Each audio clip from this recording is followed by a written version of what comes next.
Hello and welcome to Qsports. I am Umudu Gajaga. Thank you very much for joining us tonight. The road to Cameroon 2022. It was meant to be in 2021, but because of the global pandemic, unfortunately, the tournament have been moved to 2022. There has been a long break in between because of the global pandemic. And since the last time the Gambia played in the qualifiers, that was a year ago in 2019, and the resumption of the qualifiers, it's in 2 months' time, that is in November to be precise. We're going to have exclusive discussion on that on tonight's show.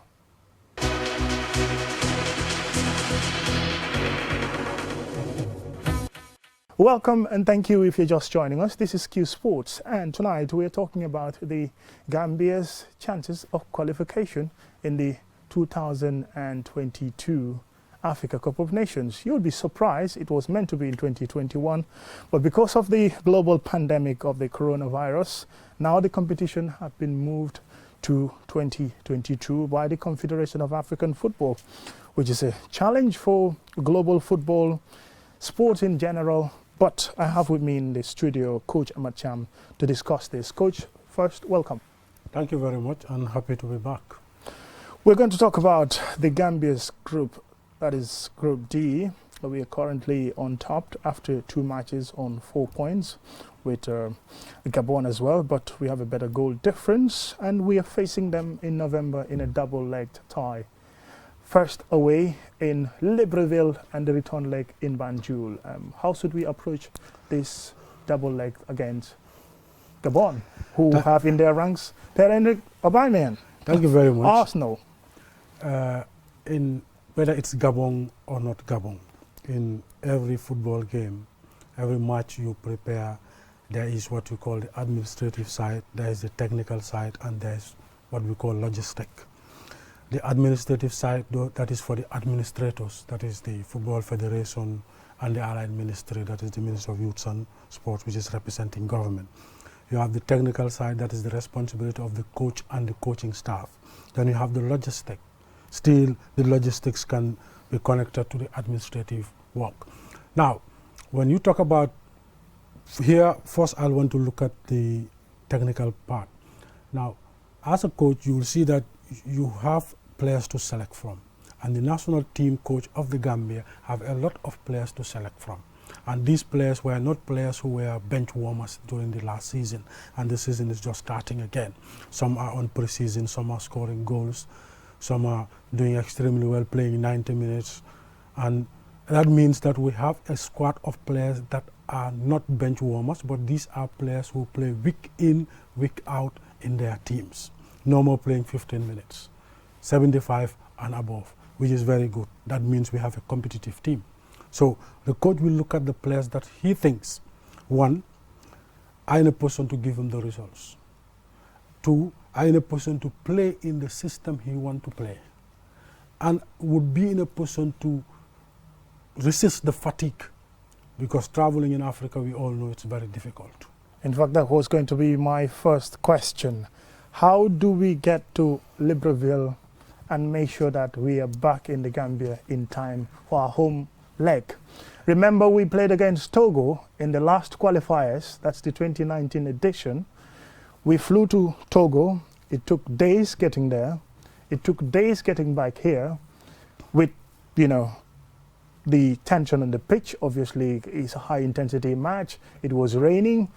We drew the game 1-1. We were expected to win after scoring that goal, but we were equalized. And now the return leg in Banjul, Togo, because so many people said because the players were fatigued and we didn't have a good game, they scored 1 goal in the nick of time, and that was it. Togo had all 3 points when we were expected to win at home. How do we avoid that scenario? That is a game we should learn from, because that is it's almost the same scenario. We are playing almost in the same week.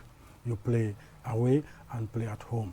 Now there must be the logistic and the administrators here must sit to say, okay, are we going to fly via with Air Morocco to Morocco, have this how do you call it, the transit for a period of probably 12 hours. When we are coming, we come the same way. Or are we going to talk to government? and the private sector to come and help the national team charter a flight that would take us to Togo, to It's going to be Gabon. thousands of dollars. Yeah, it will be expensive.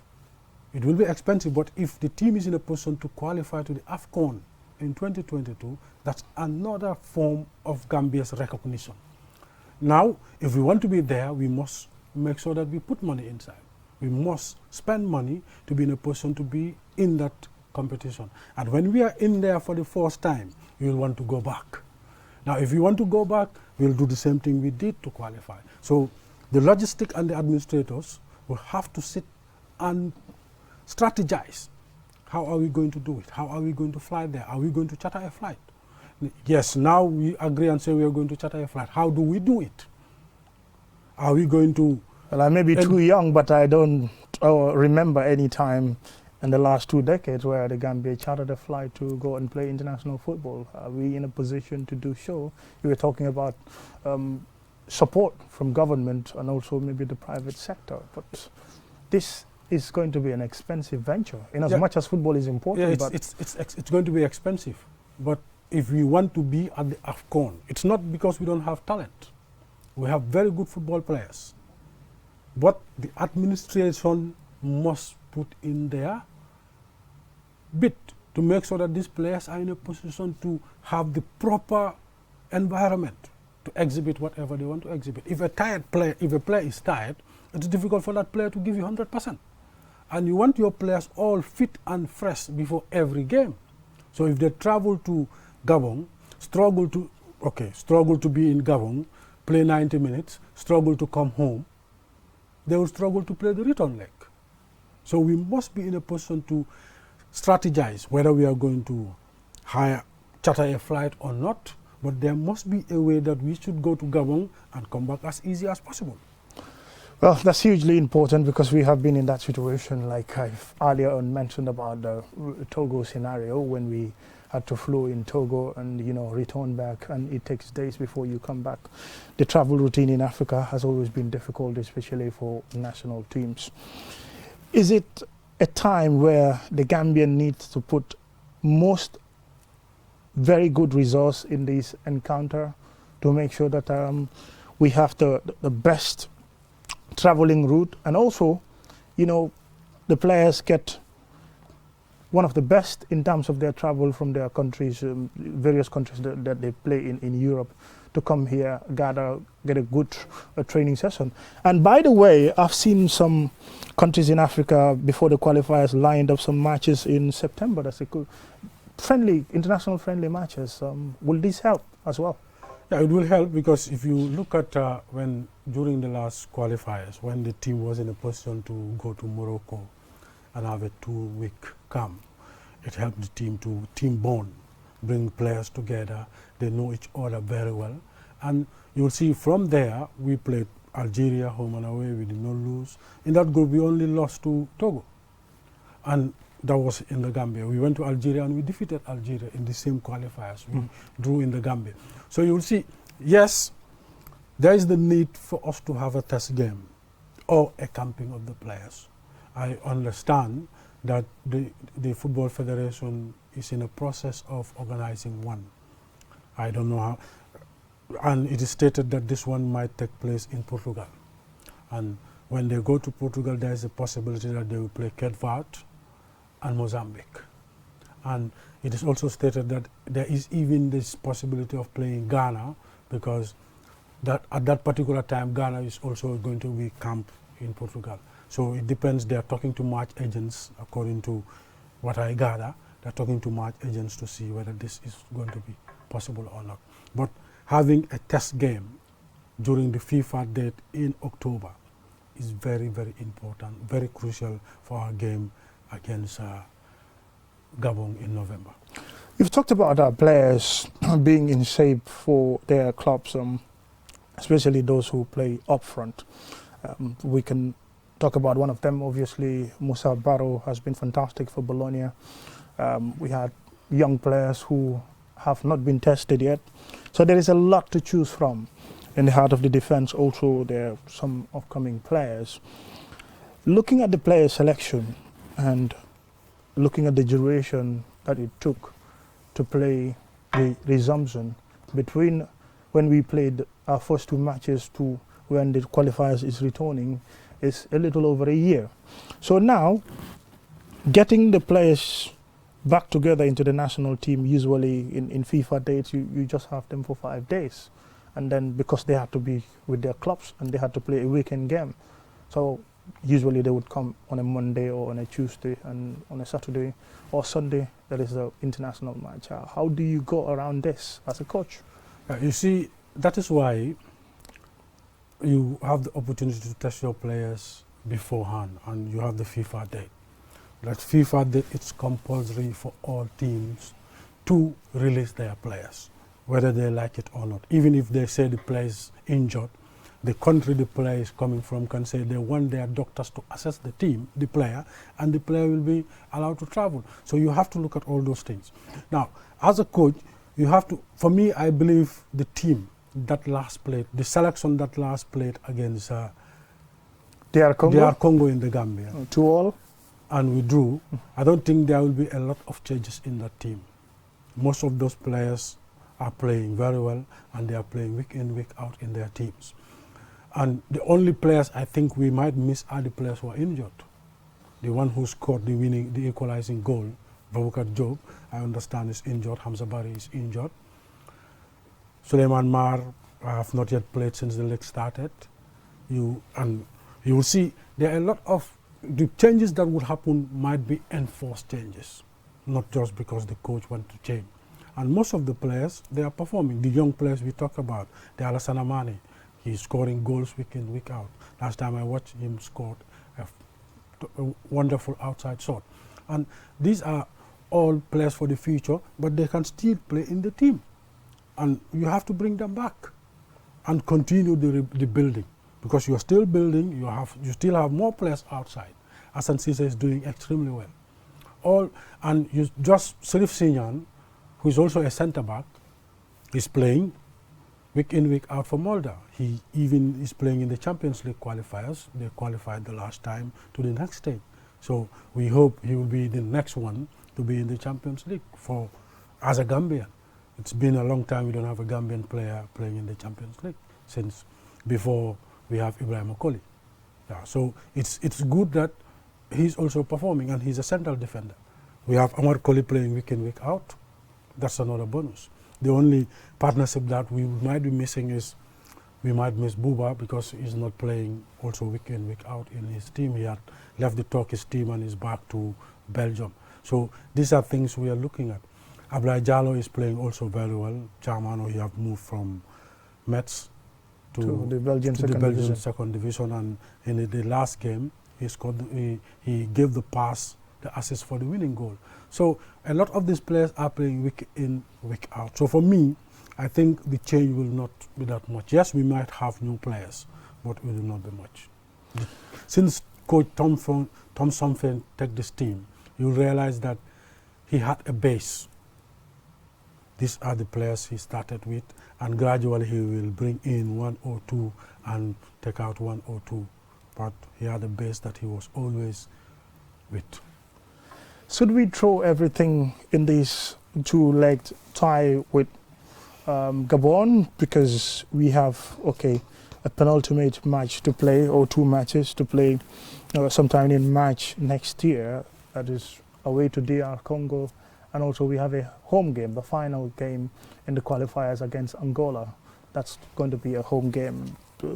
When we play against Gabon in this double leg, win in both legs put you on 10 points, and it's very likely with 10 points you would finish at least maximum second in the group. For me, what's important now is these 2 games, we should not lose any of them. Yeah. Whether we win or not, we should not lose against Gabon in Gabon. We should not lose against Gabon in the Gambia. At least if we have 4 points, if we have 2 points, we are 6, they are 6. And we should also remember that period we are playing Gabon, DR Congo is playing Angola home and away. So those teams are also playing home and away. Who said DR Congo is going to win both matches? Who said Angola is going to win both matches? So we must make sure that when we go to Gabon, we don't lose the game. And if we don't lose the game in Gabon, in the Gambia, we can try to win the game. If we are sure that it's going to be difficult to win the game, we make sure that we don't lose it. And if we don't lose it, we are on 6 points. Still, we are on top with Gabon, depending on what is the result in the other 2 games, that is between DR Congo and Angola. But next matches in November, the objective should be not to lose any of them, home and away. The last time we were this close was in the 2010 Africa Cup of Nations qualifiers, and the matches been played in 2008. You remember that famous 1-1 draw against Senegal in Dakar on November 11, 2008. Obviously, this time around we are even closer. We are sitting on top of the group after only 2 matches, 4 more matches to go, don't get me wrong. And we are going to take a short break. When we come back, we are going to continue the discussion on the road to Cameroon 2022.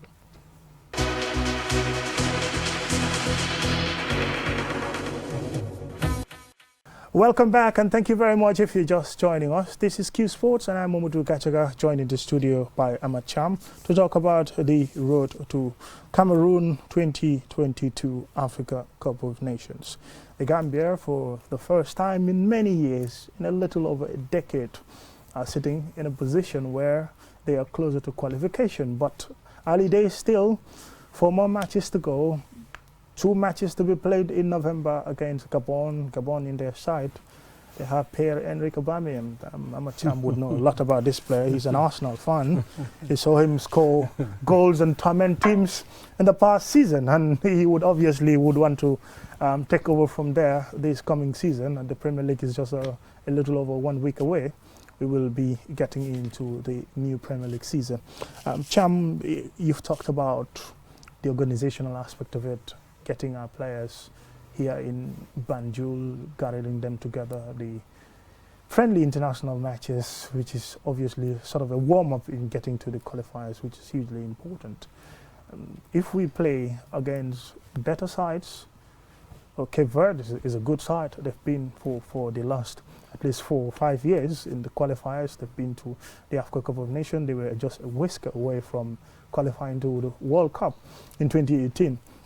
And you've talked about Ghana. If, as things are going, if those matches happens to be in fruition, so we get to play those teams, how will it help the national team?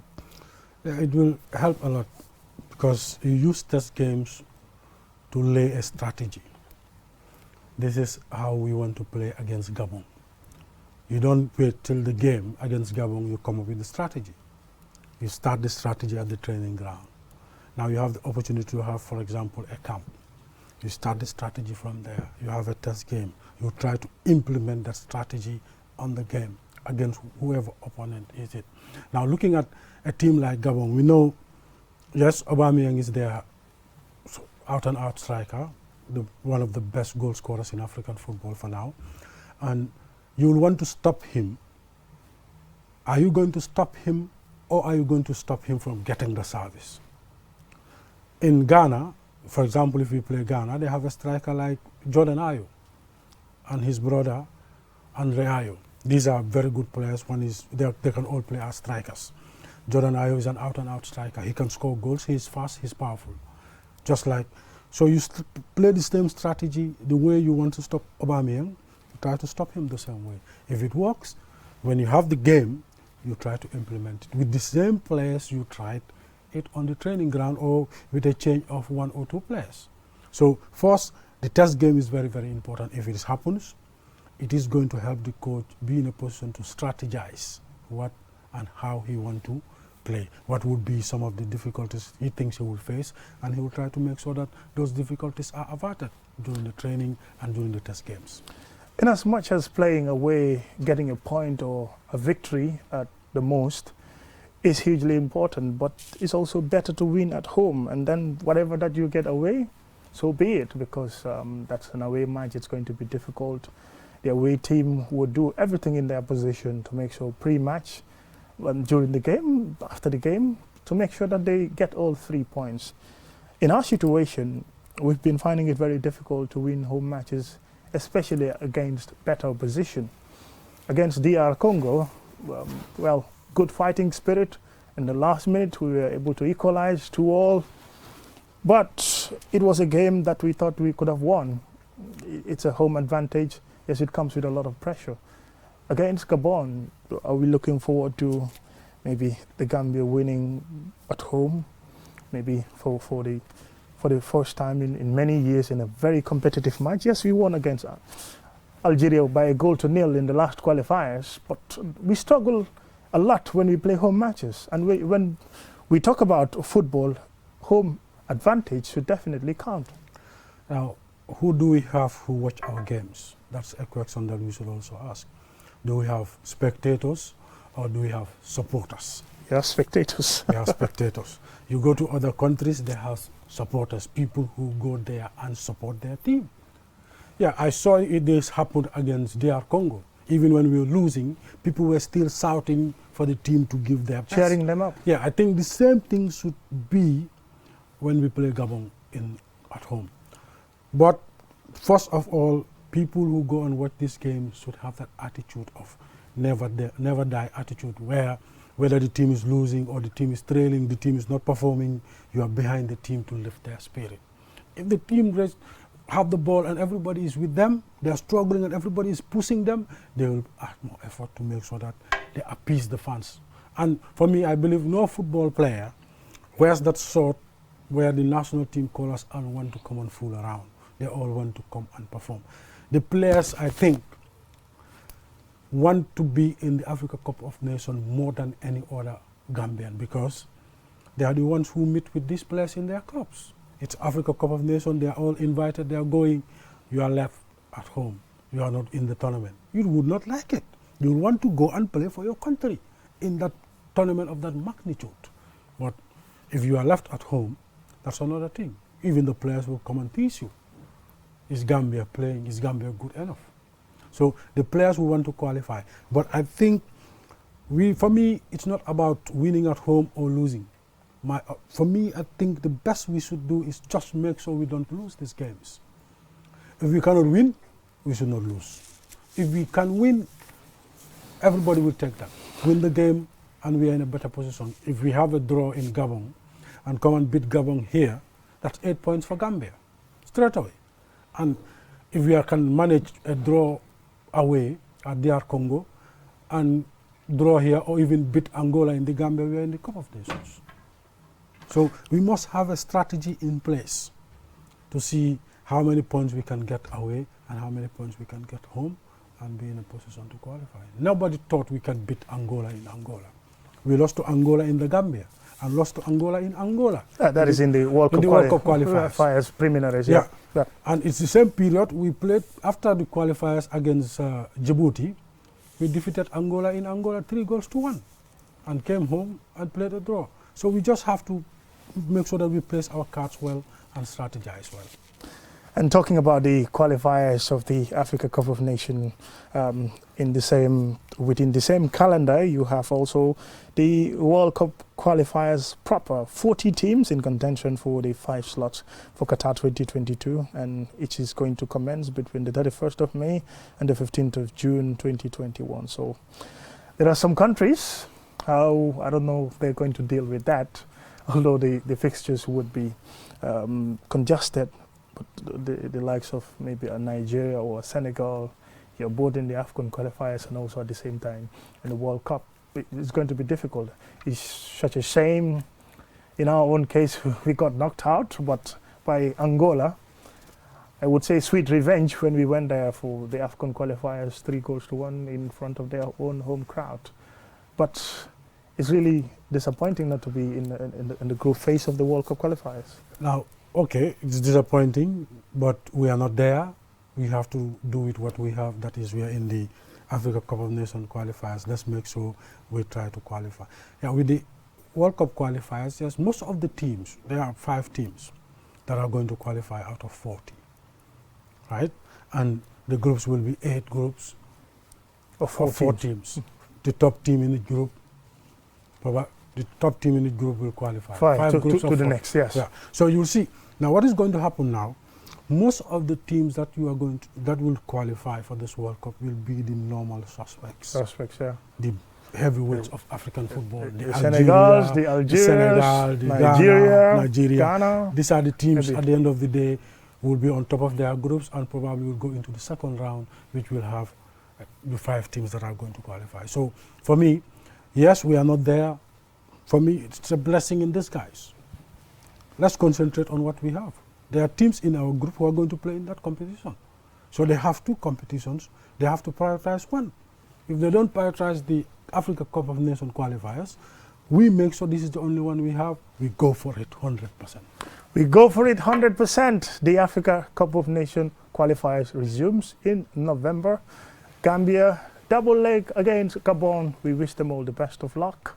This is just the road to the qualifiers. We would discuss extensively about the qualifiers whenever we are going to face Gabon. Likewise, Angola and DR Congo. Thank you very much for the pleasure of your company and have a fantastic evening. Bye.